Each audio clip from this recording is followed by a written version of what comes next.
Okay, hello everyone. My name is Renee Miller. I'm the program manager for the Oregon Bioscience Incubator, and I'm so glad to have you with us today. Please welcome to this entrepreneurial education program. And today we're going to learn about the three sectors where digital is transforming patient care. And at the bottom of your screen should be a chat icon. Please feel free to introduce yourselves in the chat and put in your contact information and your LinkedIn profile. If you haven't done so already, please go ahead and do that if you'd like. And during the presentation, if you have a question for our speaker, you can use the chat box to ask your questions. We will do Q&A at the end of the presentation and maybe have a discussion. So now to get us started, I want to offer a land acknowledgement. OBI and Otrati would like to acknowledge the land we're all on, wherever we may be. Otrati conducts business throughout Portland and beyond and is making an effort to acknowledge the history of the area and work towards decolonization of the bioscience industry.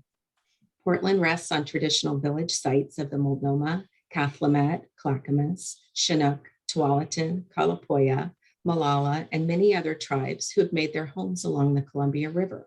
So please join us in acknowledging the land we're all on throughout Oregon and beyond. To learn more about Portland's native, diverse, and vibrant community, please read Leading with Tradition, a document created by the Portland Indian Leaders Roundtable, and there will be a link to it in the chat box. So now it's time to introduce our speaker, Dr. Stan Kachnowski.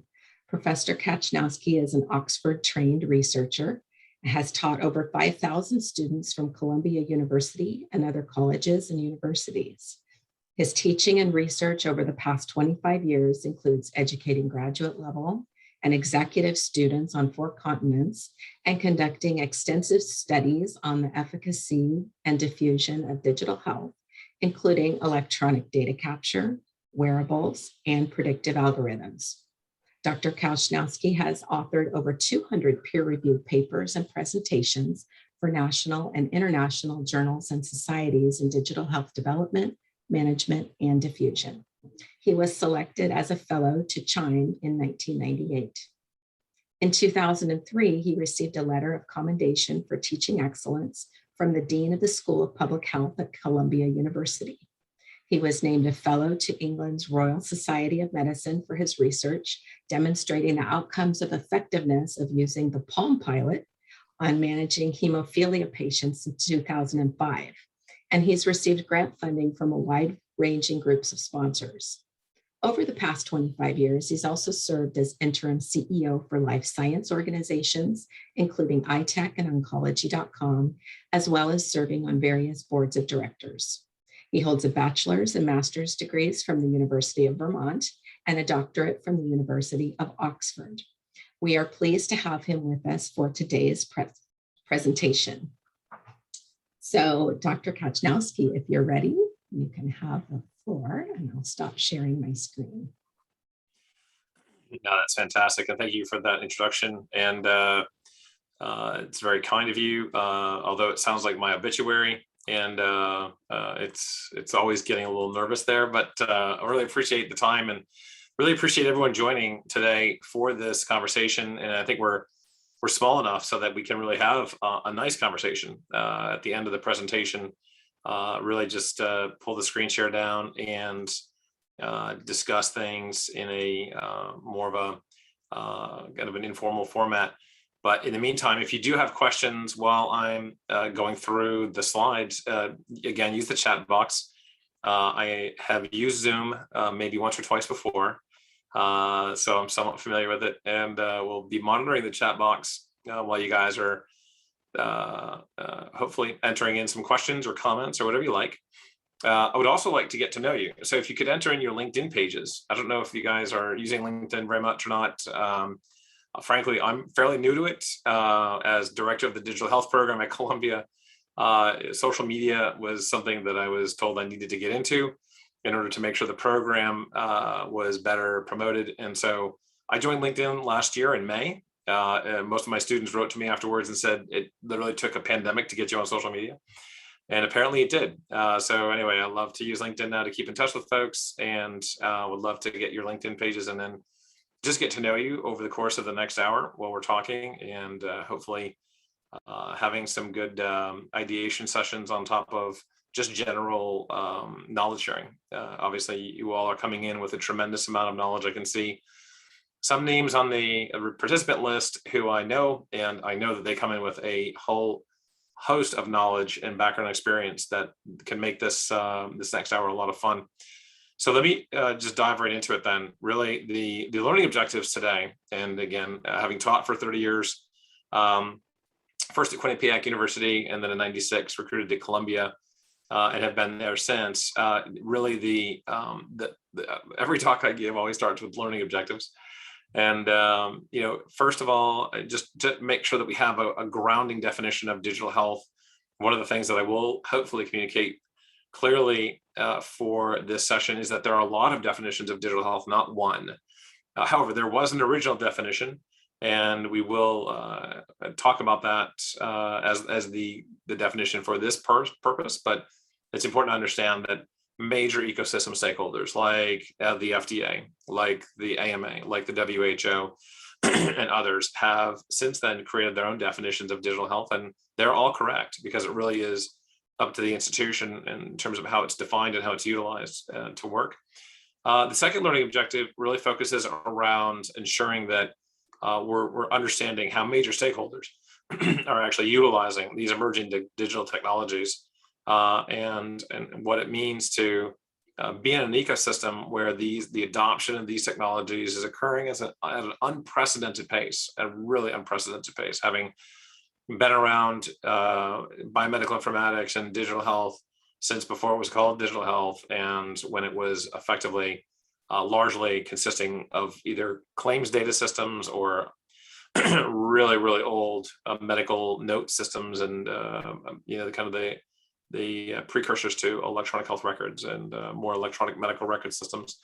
There are a lot of emerging technologies, and there are a lot of ways to use them, and they're being adopted now faster than ever. So we'll talk about that as well.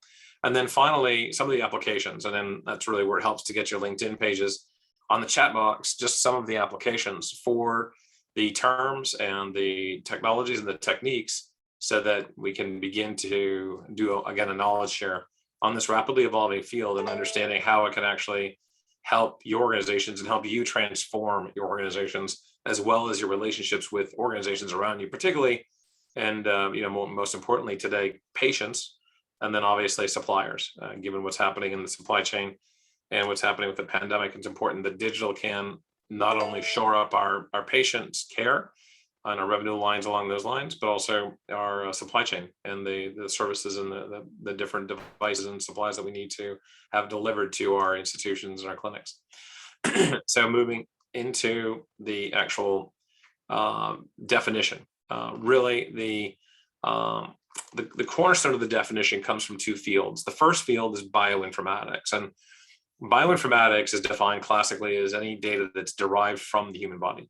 And from the human body would mean like literally hair, tissue, blood, skin, any kind of saliva, that kind of thing.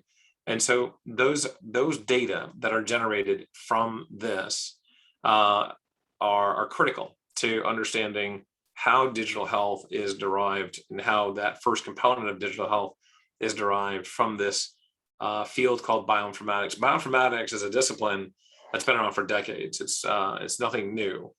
And then we'll talk about what is new about digital health in a moment. But bioinformatics over the last 70 years has been a growing field, an emerging field.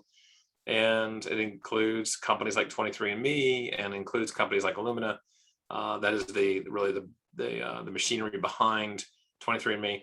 And the ability to create data from the human genome and from human beings has been revolutionary in and of itself in a number of different ways, and we can talk more about that as well. But that is one half of the definition of digital health. And again, feel free to use the chat box, not only for LinkedIn pages, but also if you do have questions or comments, happy to address them while I'm talking. The other half of digital health is, and really digital medicine, is biomedical informatics, and that is data around the human being, data around the patient. Now, this is also important. This is also a field that's been around for 70 years, roughly, and a discipline that's been around. And both of these fields have entire departments, and some of them even have schools where it's a part of the medical school where you can get degrees, you can get advanced degrees, you can get terminal degrees in both of these fields. And again, biomedical informatics includes things like your apps and your websites and your telemedicine and your electronic health records. Those different technologies, including your Alexa skill, including your analytics and your algorithms. Biomedical informatics is classically defined as anything that stores, captures, retrieves, analyzes, and eventually visualizes any data around the human body. So it's that other component. So from the human body, around the human body, but that biomedical informatics is really that discipline that focuses on that. And again, classically, 70s, 80s, 90s, biomedical informatics consisted of electronic health record systems, or really, again, medical notes and electronic medical record systems, and claims management systems, where you had insurance companies taking large amounts of data and running it through servers and running it through their, kind of the original cloud, if you will. And then you have that data being, and that discipline forming from those two components of using IT in healthcare. And then, of course, Al Gore invents the World Wide Web, and we have the internet, and we have Mosaic and Explorer and all these new technologies. And the iPhone comes out in 2007, and that really does step things up. And then we're off and running at that point. So when we bring those two together, when we bring together both bioinformatics and biomedical informatics, we then have something called digital medicine, also known as digital health. And this is what was created in 2012 as a new framework to look at what we actually have now become and now practicing as a digital health construct. And if you read the book, The Creative Destruction of Medicine, you'll begin to see how this is formed and why this is formed. And really, it's an ecosystem of people that have put together, and really it's in San Diego County, that are putting together electronic health records with wireless devices. And they're putting together genomic sequencing data with people who are using wireless devices to track their sleep and their stress and these sorts of things, and their heart rates. And so this idea that you're now creating a digital human, and that you're taking all the data from the human body, all the data around the human body, and you're creating a digital record of a human being, now becomes a part of what you see at UCSD, Scripps, etc. And people begin putting that kind of 2 + 2 = 4 together to create these digital records of humans. And it becomes exciting. It becomes something where you have sensors, you have this growing and an extraordinary large number of technologies that are emerging in 2010, 2011, 2012, and certainly today. There are a lot of opportunities when people start seeing that not only is it important to actually have a digital human, but it's also important to have a digital population. And digital populations become the cornerstone of what we're seeing now with COVID and COVID response, because of the be able to respond and be able to take action based upon population health statistics and generated by digital biomarkers. And so we have today this digital health system, if you will, where there are numerous stakeholders generating amazing amounts of data. It's important to understand that over the last 2 years, 80% of the world's data was generated. So literally just over the last 2 years, we've now seen so much data generated through the virtualization of everything that it now comprises 80% of the world's total data. And that's an important and almost an unbelievable statistic to understand. And then within that data, 30% of that data was healthcare data. So when we begin to really peel into the data and peel into the numbers, we begin to really see that healthcare, because of its massive amounts of data collection and because of its massive switch from on-site to virtual, it was critical for healthcare to do that, just to survive as a fundamental and a core, really the baseline of being able to stay in business. But remote patient monitoring technologies and telemedicine and all of your Apple Watch data that tracks your healthcare data, et cetera, has become 30% of that data over the last 2 years. So it's simply staggering when we begin to look at the total number of devices, et cetera, that are out there generating these kinds of components. So again, any questions, please do feel free to use the chat box. But that is the original definition of digital health. And again, remember, there are many other definitions that are as important as the original, including the WHO, AMA, certainly the FDA now in what the FDA is doing with the Digital Health Center, et cetera. But these are all like really, really critical pieces to understand. So if you were to think about it in terms of a mathematical equation, it would be very simple. It would be taking anything in or around human healthcare and turning it into data, whether it's from or around the human body, and then creating the digital human. And we could also say the digital population as well. And so what does that mean and why is that important? Well, it really does come down to just the multitude of areas where this has affected healthcare. And it's important that we have a good understanding about where this is touching healthcare, and it is pervasive. It is everywhere. And if you look at this grid, effectively, these are 12 vectors that I created as a way to try to just express, but also to begin to analyze how the digital health ecosystem is evolving and emerging, and where it's tracking, particularly in the area of adoption, which is really the area of research that I focus on, which is how do these digital technologies actually make their way into integrating into the system and being utilized by patients, by physicians, by researchers, and others. So that really becomes an important part of the mechanism for change, which is if the tool doesn't see the light of day in a hospital, if the app never reaches a patient's hands, then ultimately it doesn't have any impact. It doesn't have any real effect on the system. And so we look at these 12 vectors. We look at e-commerce, we look at wearables, we look at certainly apps and big data. We look at some of the devices that are out there, gamification, and certainly precision medicine and genomics, bioinformatics, metabolomics, exosomics. And so these are all fundamental, and these are all hypercritical to understanding. If you think about where the greatest adoption of these technologies have been over the last almost 24 months now, literally since March of 2020, we really see the growth of certainly telemedicine. And now patients are seeing, if you saw what ACOG posted yesterday on their website, a really nice study done that illustrated just how much the branch of the tree bent over with the winds of the pandemic in 2020 and how it began to sway back, but it really has been really moved into the telemedicine point forever. And we're seeing now that United Healthcare, Kaiser, and many other major health plans are now using telemedicine as in virtual first as a mechanism for healthcare delivery.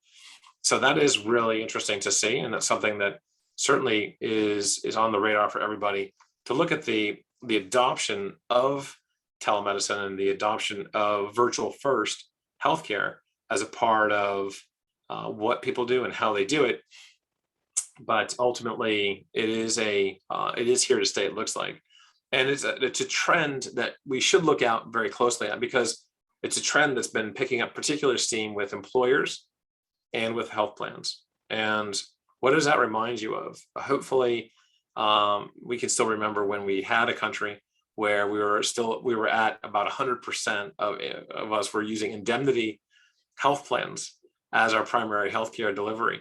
And that was circa 1990. And then something called managed care emerged, again, largely from the West Coast, And it began taking the country by storm, largely because the self-insured employers were seeing incredible cost savings by creating funneling effects and by creating substantial channels of opportunity for discounting a lot of fees and a lot of services and a lot of drugs, et cetera, through bringing HMOs into the play and really making sure that there was a funnel going to very specific groups, et cetera.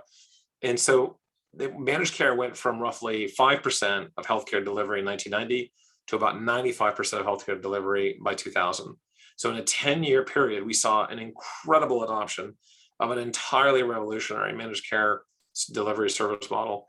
And this is potentially what we're looking at when we look at virtual first and telemedicine.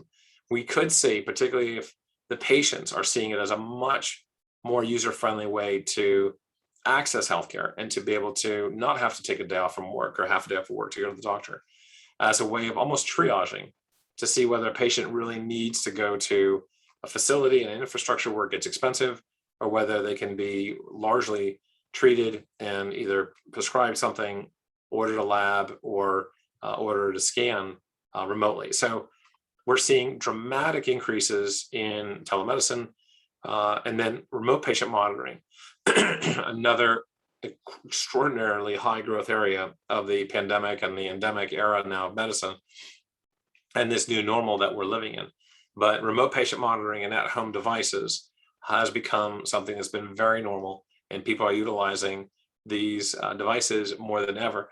It has come down, certainly from where it was, and we'll see how we do over the next 6 months relative to the pandemic in terms of where it goes. But it is important to understand that these technologies are very much something that obviously they had a major swing from single digits to mid double digits in 2020. Now in early 2021 and mid 2021, they've come back down to lower double digits in some cases, not always. And now they will see where they actually, if they continue to grow, now that the technologies are getting better, the payment systems are better, the payment policies are better, and we'll see how they grow or they don't grow on each one of these cornerstones here, each one of these 12 vectors. The other area where we've seen a substantial growth area is around personalized medicine. So the genome and genomics and bioinformatics have all seen a substantial growth. And it is interesting to see how fast it's grown over the last 5 years. It really has been partially due to the pandemic, but it was a trend that we saw even before the pandemic with things like Keytruda as a part of Keytruda, and that oncology treatment, that cancer treatment, patients would be tested genetically to ensure that the drug would actually work with their DNA. So we're seeing a lot more of that now, and we're seeing a lot more of the 23andMe types of sequencing. There are a number of different cancer tests now you can order at home to see. They're usually anywhere from $800 to $900, but you can now have yourself, you can just test yourself with an at-home cancer test kit for 50 or so different cancers. And we're working with a number of other companies in my lab that have more tests coming out for things like autism and a number of other things, where folks are going to be able to have tests, again, either through physicians or through at-home delivery, where they can begin doing a lot more testing and understanding about what's happening within their own healthcare. So this consumerization, this patient centricity is a big part of what's happening in digital health. And these 12 vectors reflect that today. And that's certainly something that we see continue growing. So what does this mean in terms of actual devices that are in the ecosystem today? And what does it mean for you all? Some of you are coming in from small businesses and startups and digital health technology companies. Some are coming in from clinics and hospitals. And ultimately, it's absolutely important to understand how digital health is going to affect you as a stakeholder. And that's, again, one of the key learning objectives here, because each one of these devices has the potential to disrupt a major part of the healthcare system.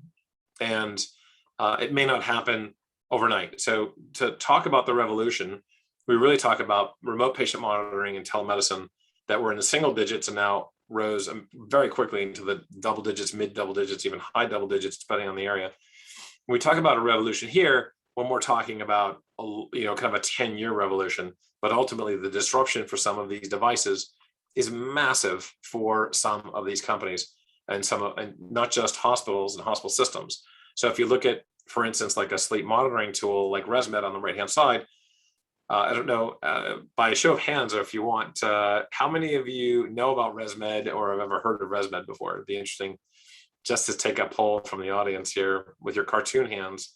If you can click your cartoon hands on your Zoom button and raise it if you've heard of ResMed, since it is one of the more diffusive digital health technologies in the ecosystem. Most HMOs cover ResMed, and most cover them at nearly in the entire cost. So we've got about 5 or 6 people out of the audience, so roughly maybe 10%, 20%. So that's not bad. But ResMed has completely put the sleep industry on a high alert right now. And if you take a look at the Columbia University Medical Center Sleep Center, it used to be about 10,000 square feet. Now it's about 1,000 square feet. It used to be 3 or 4 bedrooms, a couple of sleep tech rooms, a large lobby, some offices for executive staff. Now it's a sleep room, as a sleep tech room, and a small lobby. And why is that? Because sleep centers, which usually cost between $1,500 to $3,000 a night, are no longer as necessary as they used to be. And I'm sure there's debate, and I'm not a clinician, but there certainly has been a substantial decline in the number of people going to sleep centers over the last 5 years, as ResMed has become more and more a kit that health plans will mail to your house. You can easily set it up. The ease of use and the experiential rating is extraordinary. And you can wear a conical chest strap and a pulse ox while you sleep, instead of sleeping in a sleep center with tons of leads hooked up to you in a cold room that you're unfamiliar with, in a small twin-size bed. You can sleep in the comfort of your own home, and you use it for 3 days, and they can help you understand a whole slew of things about your sleep and your clinical indicators around sleep. And so that is just a small story of how digital health is disrupting healthcare and major healthcare companies and major service lines within hospitals and other areas as well. If you look above ResMed and you take a look at the graphic with that very kind of stainless steel type glucometer and a beautiful app that's saying right next to the glucometer, and then a smartwatch, and then a kit with unlimited test strips. It's a model called OneDrop. OneDrop is the shaving club for men, but it's for diabetics. You pay $120 a year. You get that absolutely, James Bond type glucometer that was designed by someone who founded Razorfish and actually owns OneDrop, and and you get unlimited test strips, and you get added to a community of people that share their information, and you can see the app where they're sharing the information there. And it's a gorgeous app. It's very easy to use. It has all kinds of rewards and lots of visually stimulating reasons to want to go back, lots of cues from kind of the school of BJ Fogg and Stanford University's Persuasion Technology Lab to want to go back. And so OneDrop is one of the most rapidly adopted diabetes apps ever created, if not the most adopted diabetes apps, first by a B2C audience and now through a B2B audience of channeling through HMOs and employers, et cetera. And what do? They train people on how to eat fewer carbs and how to eat less sugar. So effectively, what they're trying to do is they're trying to find ways to either reduce the severity of someone's diabetes or altogether eliminate someone's diabetes if they're type 2 through substantial lifestyle change and behavioral change, and through social support, community support, and ongoing measurements. And so OneDrop as an app could be entirely disruptive for folks that are sitting in the diabetes management and certainly the diabetes pharmaceutical space. And so that's something to keep an eye on as well, given the fact that we have so many folks, obviously, who are diabetic and pre-diabetic in the United States. And the trend is obviously not going well with the pandemic, but it is something to think about in terms of how these digital health technologies can affect trend. And then if you look at Information Media Corporation, that's another very interesting technology. In the middle, IMC, again with the app and the blister pack and the wireless pill bottles, that has an amazing effect for researchers. For folks that are in research, you can actually monitor when your patients are taking their pills for your studies. And why is that important? There's not a single drug that patients take where the dosing frequency and the timing is not critical to ensure that they are in fact using the medication properly and that the medication is safe and efficacious based upon that clinical trial dosing schedule. And so what researchers who have used the information mediary intelligent medication platform have seen when their studies, before they started using that, or before the patients knew what was going on, they saw patients either not dosing at all or taking all the pills out and putting them somewhere else. And so they knew right away when the diary said the patients were saying that they were always taking the pills at the exact time, the exact day they were supposed to, they knew right away that that was false information. So this was a wake-up call for clinical researchers to say, we need to re-educate our patients to make sure that when they're running these and they're in these clinical trials, they are putting the health and the safety of potentially millions of patients that will utilize these drugs in the future in at risk by not properly either using the medication or recording when it's being used, et cetera. So again, another digital biomarker that is incredibly important. And of course, you see on this slide as well, things like the Apple Watch and the Halo and the Fitbit, et cetera, the Galaxy Watch, all of these are absolutely changing how people view their healthcare. The Oura Ring is how people are changing their sleep. They're wearing their rings all the time, and they're able to adjust and monitor and see their sleep patterns, their exercise patterns, their sitting patterns, et cetera. So all of these technologies are changing the way that we as humans are in fact utilizing our own the four cornerstones of health, which are diet, exercise, stress, and sleep. And with the genome, that's really the fifth cornerstone, which is we're measuring which interventions are improving or worsening or deteriorating our genome, because some tests can actually measure your telomeres, which are your true chronological age.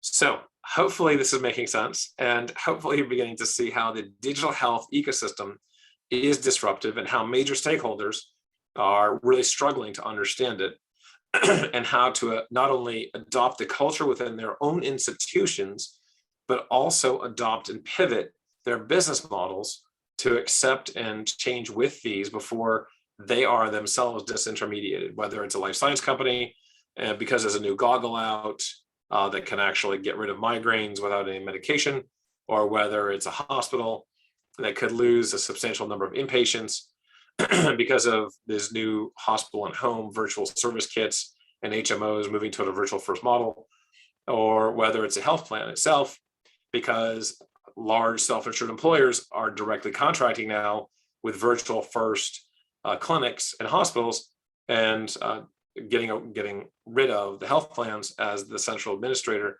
and really the broker of the US healthcare system. So everyone right now is extremely worried about digital and healthcare and what it does. And don't forget, there's this small trend that we're seeing in our society. I don't know if it's really small after all, but I'd love to hear your thoughts on this. But we've seen some insurrections over the last year.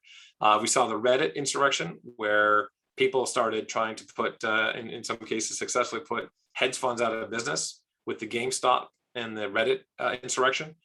We've seen political insurrections. We've seen a number of other smaller ones. But these sorts of components and this kind of, I've had enough, I don't want to take it anymore, this could come to healthcare. And so ultimately, when we start looking at what could be the healthcare insurrection, digital health, it will most likely lead the way and present that as something of a potential insurrection itself. And Gordon, you have your hand up. I don't know if you have a question, but we'll get to it in a minute. We're just about finished with the slides here. Or if you do have a question, just put it in the chat box and we can answer it that way. Or if that was your hand up just from using ResMed or knowing about ResMed, that's fine too. But let's talk a little bit more about digital health and its disruptive capabilities. And let's talk about why people are particularly worried about it. And ultimately, what does it mean when we think about disruption? And what has it done to folks in some recent memories? And all of you remember Blockbuster and all the stores it had around the world, around the country rather, and how many first VHS tapes and then DVDs Blockbuster would rent. And then, of course, people remember Netflix and what Netflix was doing as well. But ultimately, this idea that Blockbuster was going to be around forever was one that many people held firm in 2000. And in fact, Netflix tried to sell itself to Blockbuster for $50 million, and Blockbuster turned it down. The CEO of Blockbuster thought that this whole DVD by rental thing was just a fad, and that it was too troublesome, and people weren't really going to be moved by that. And what he didn't realize is that Netflix actually had a patent. Netflix had a patent that allowed people to rent by subscription. And why was that important? Well, as Netflix began to grow in 2003 and 2004, Walmart and Blockbuster tried to copy its service and do a rental by subscription DVD service. And Netflix took them both to court. It went all the way up to the Supreme Court, and Blockbuster and Walmart both lost, and they had to immediately take apart their rental by subscription services. So ultimately, 2008, Blockbuster shut down. Walmart, obviously still around. Ironically, Walmart's now trying to do a deal with Netflix for content distribution and services there. So this idea of disruption in digital and about really feeling that folks are too big to fail and they don't have to worry about digital as a disruptor is really dangerous. And it's dangerous at the board level, it's dangerous in the C-suite, and it's dangerous all the way down the organization, culturally, et cetera. So that's why hospitals, they have digital venture funds and they have digital health labs. That's why health plans, for instance, Optum Labs from United Healthcare and Kaiser Innovation Lab, mostly focused on digital. That's why pharmaceutical companies like Novartis and the Biome, which I helped establish over the last 5 years or so, they have, the Biome is a digital health lab and finder and seeker. And that's why Johnson & Johnson and J Labs and the precursor to that, EJ&J, right, did a lot of work in terms of shaping the methodological approach to finding digital health companies, evaluating them, and then integrating them into the J&J operating companies. That's why these life science companies are also very, very focused on the digital health lab and supporting those digital health startups with digital health venture funds, because they're all aware that they could be the next Blockbuster.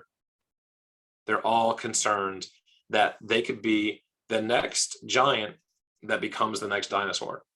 And so really what they know is that, let's think about the dinosaurs for a second, and which species survived the meteor 66 million years ago.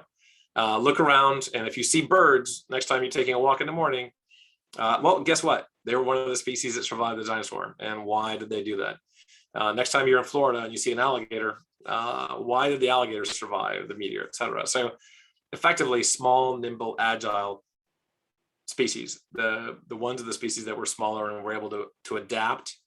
Remember that Darwin never said survival of the fittest. That was adapted from what Darwin said. Darwin said it is the survival of the most adaptable. Those who adapt will survive. And so the reason why so many large stakeholders today, and it's not just private for-profit companies or very, very profit-oriented not-for-profit companies in the United States, it's the WHO, it's national health systems all over the world. The reason why digital has become so paramount to their overall organizational strategies is that it is imperative for them to be able to understand it and understand how to pivot and adapt so that they will continue to survive and they won't become the next Blockbuster. And so ultimately, the digital health revolution, much like any other revolution, not only have we seen a revolution in the last year in the true sense of a revolution, like French Revolution, the US Revolution, like roughly it takes about a year or maybe several in the US case, and you see an entire changeover in the government, et cetera. Or if you mean more like the broader sense of a revolution, like the Industrial Revolution, which took anywhere from 40 to 60 years, depending on which historian you're talking to, these sorts of revolutions, this is underway today. And this has a substantial threat placed right now at the doorstep of most institutions in healthcare. And you have to ask yourself, especially in the United States, where we have the highest cost of healthcare per capita in the world by a magnitude, and we have the lowest ranking healthcare outcomes in the OECD. You know, we by far, if you look at the major and the wealthiest 30 countries, our outcomes are by far the worst. And so ultimately, we have to look hard at ourselves and wonder, how long will the status quo suffice? When will we see the general population, et cetera, or just the actual system implode because of the fact that it is so expensive to do what we do here, and we don't do it well. And ultimately, we know this as well from history, and particularly recent history. Free market democracies rely and require very stable public health systems. So ultimately, the crux of the matter is that we need to have a strong and sustainable healthcare system, and that digital, I believe at least, is at the cornerstone of that. I believe that digital ultimately will provide better healthcare and provide more accessible healthcare and better outcomes, so that more people can achieve and derive better healthcare outcomes over the long term. Now, that said, there is a big issue right now within digital healthcare, in that much of what digital healthcare is being developed by and for, and the populations are really folks that are in the wealthier 1 billion people category. And ultimately, if we're going to be true to our word, especially those who are in healthcare and really are in it to help the greater good, we have to be thinking about developing our technologies for the lowest resourced 1 billion people. So I always put it out there that we have a responsibility, just like if you were in a neighborhood and you had the nicest, biggest house, you should, and you are the youngest, healthiest person, you should be helping your neighbors who are in their 80s with their lawn, and you should be helping them with their garbage, and you should be helping them with their internet, which I do all the time in my neighborhood. So ultimately, it's really important to think about the lowest resourced 1 billion, and not like when it's too late, but like today, because your algorithms and your machine learning and your AI, if that is even existing yet, that's debatable in the definition of AI you want to use. You have to, we as leaders in the healthcare system have to make sure that we're thinking about creating a digital health ecosystem here in the US that will serve all 8 billion people that are highly diverse, people who are much younger, and people who are much lower resource than we are, and thinking about how to do that. Because I've done a lot of research and a lot of programs in Africa, in Asia, and Latin America, and it's an entirely different equation where electricity is not guaranteed, where smartphones are not something we can count on. So think about systems that can use flip phones, think about systems that can use voice and text, and think about systems that'll be available for semi-literate populations. Those are the sorts of things to think about, even in today's ecosystem, where we're trying to draw upon some of the elements of this digital health revolution. And again, it's an incredible opportunity for us all as leaders in healthcare, but it's also an incredible responsibility, and hoping that this little talk for these short 45 minutes will help all of you pave the way toward helping 8 billion people on the planet get to better healthcare sooner than later. Thank you. Thank you, Stan. We really appreciate this today, this really fascinating topic. There are a few questions in the chat. I'm going to scroll through, and feel free to take a look as well.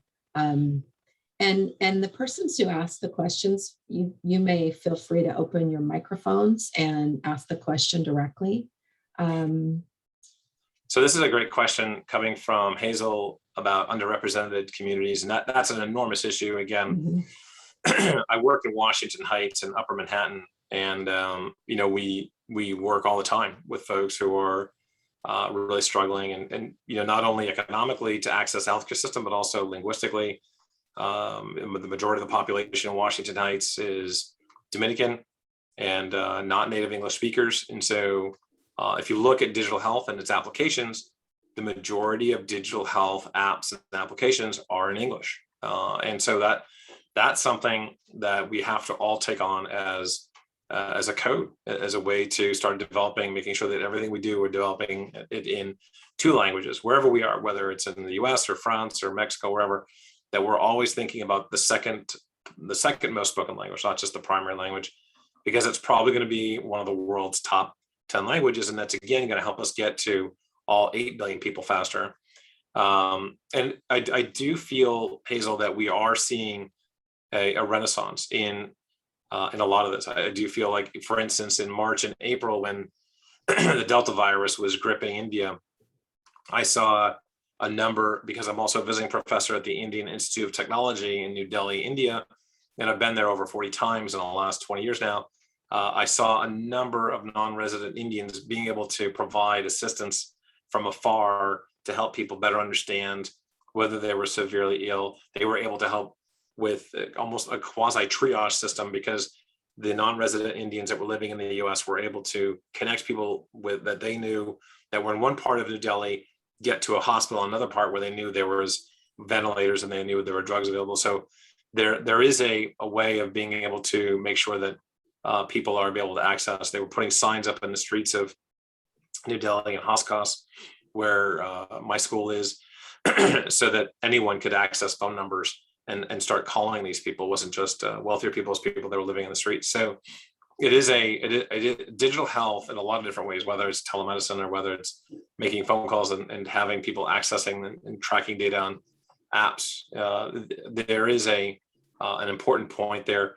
And the trend in terms of rural populations, and we're seeing this really sadly. I grew up in a rural part of Vermont, in a village of 300 people on a farm with 2 barns, and the need to be able to, and just looking at how rural populations in the recent spike have been more affected by the COVID outbreak than suburban and urban populations is heartbreaking. And so having rural populations represented as well is critical. I know in Oregon, that's an enormous issue, and just how big the state is and how rural most of the population sits. It's just incredible how important that is to affect that. Great question, Hazel. Thank you. Thank you. The next question is also from Hazel, and she asked if our government leaders and folks in DC understand the value of digital health. As a former PAC member for the healthcare industry, I'm curious how folks in charge of policy understand the benefits of telemedicine, virtual first, and digital health for the country. That's a great question, Hazel. And I think what we saw during the pandemic that we've just never seen before, ever, period, since most of what we have now as a healthcare system really grew out of post-World War II United States.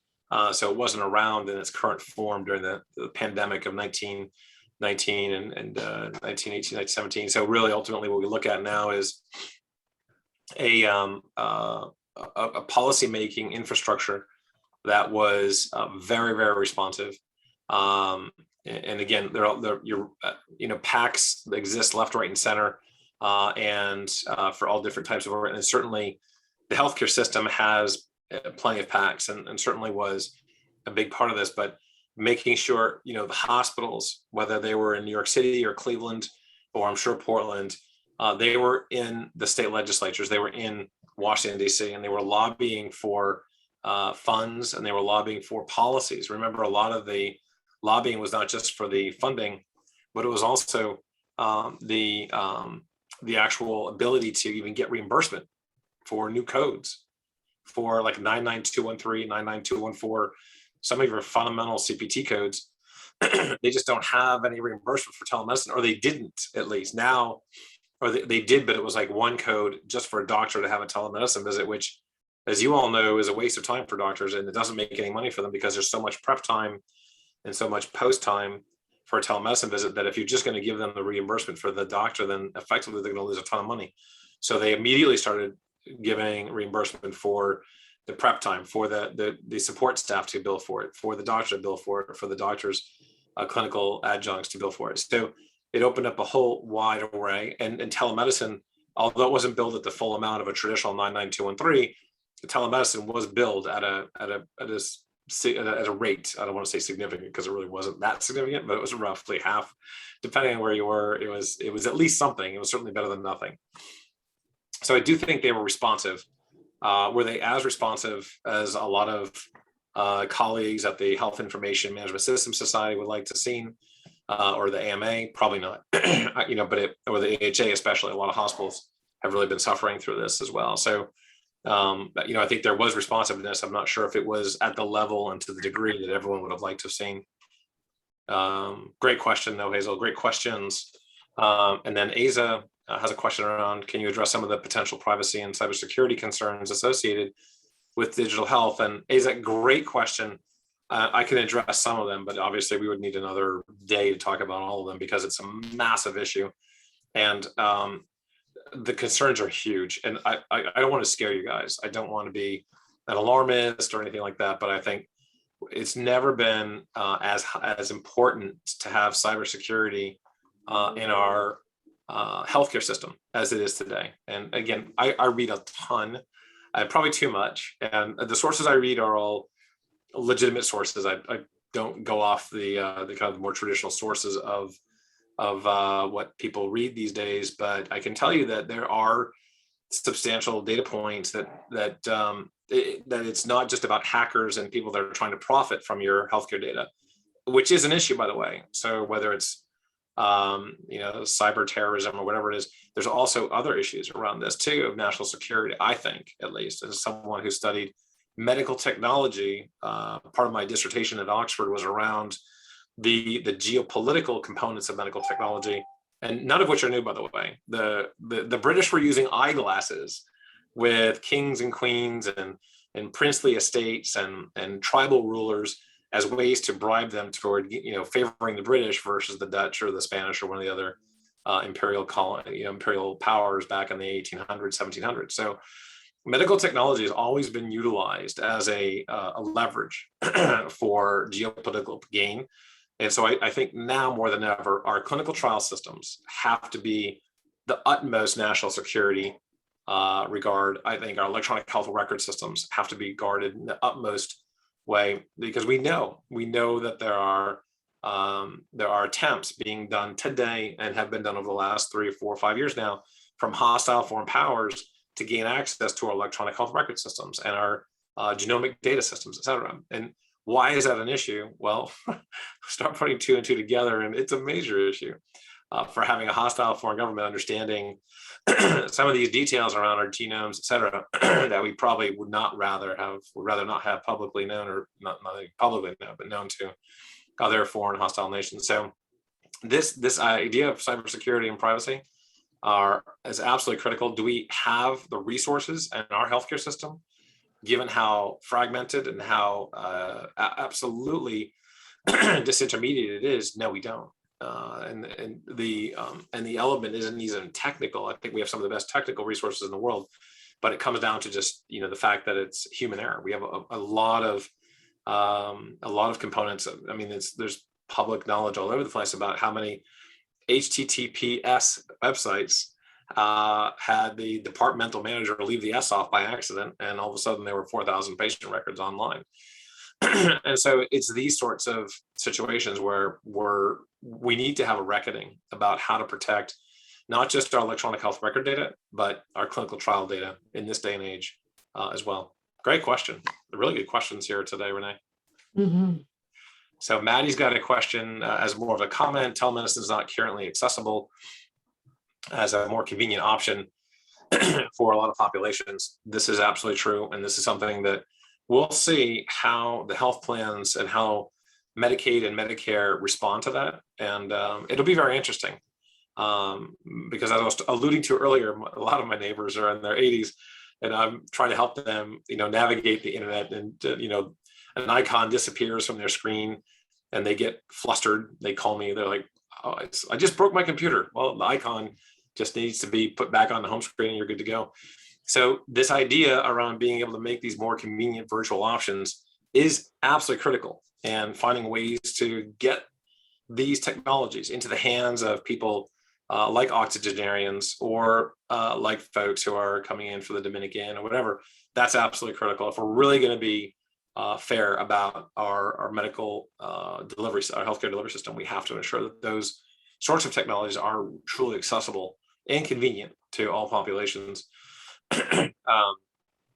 Another great topic around the lowest resource, 1 billion people. How can economics support a capital framework in a healthcare system? CMS recently rescinded rule to expedite coverage for breakthrough devices. Yeah, this is a great comment here, and that was devastating to see the CMS do that. But ultimately, it's a matter of adoption and the adoption curve. And there's a terrific book you all should get called The Diffusion of Medical Innovations, or Diffusion of Innovation, rather, written by Everett Rogers, who is a professor at the University of Minnesota. The first edition came out in 1964, and he wrote it as a sociologist studying this massive explosion of technology for polio, and the fact that in 1950 there wasn't even a polio vaccine. By 1960, everyone in America was vaccinated, and polio was effectively eradicated. So Rogers goes around and uses trace methodology to go back and understand how did that innovation, number one, find itself created, and then number two, disseminate so quickly. And so the diffusion of innovation is what we're relying on. And it's the same thing that eradicated smallpox from the face of Earth, the only disease ever eradicated from planet Earth. But again, smallpox vaccinations were invented in England in 1804. So 1804, a doctor figures out that putting cowpox in a wound can inoculate someone for smallpox. By 1979, the World Health Organization officially eradicated smallpox, or certified that smallpox was eradicated from planet Earth. And it took that many years, it took nearly 200 years for that to happen. But it is the diffusion of innovation. What does that require? It requires that more people like us are going to sponsor and pay for or fund otherwise, like HIV/AIDS medications. We were the country that really funded the cocktail now that most of the world gets for free for HIV/AIDS. And again, that also was a pandemic and still threatens as a pandemic. Had it not been for those cocktails been made available for almost nothing, and really paid for by the wealthier nations. So ultimately, how do we get these technologies out? I think it's going to be a substantial public, private, family foundation, et cetera, partnership. It's going to be something where it's going to be a group effort. It's going to be an alignment of major stakeholders where we'll eventually get to the all 8 billion people having access to these digital resources. But ultimately, it starts with groups like you guys. It starts with groups like you guys asking the question, are we developing a tool for older Caucasians, or are we developing a tool for everybody, including people who are of color and younger? And that's what we really, and by the way, male, female as well, also substantially biased there. We've got to make sure that we're doing everything on the gender equity side of these technologies as we're developing them, because of the substantial bias in a lot of our clinical trials and development data there. And I'm at the top of the hour. You've been a great group, great questions. Thank you very much, Hazel and Aza and everyone. And really appreciate you, Renee, for putting this whole thing together. Hats off to you, given how busy you are, for being able to assemble such a wonderful group of people already. Well, thank you, Stan, for coming today and presenting such great information and answering the questions. And I'm sorry that we have run out of time, everybody. But I certainly appreciate your joining us today. And I think we have contact information in the chat. So if you need to get a hold of others, please do so. This was really fantastic, and I appreciate everybody joining us today. All right, I'm recording this, and I will send out the recording and the slide deck to participants tomorrow. And I thank you all for coming today, and I hope you have a great rest of your week. Thanks, everybody. Bye-bye. Take care. Stan, take care. Bye-bye, guys.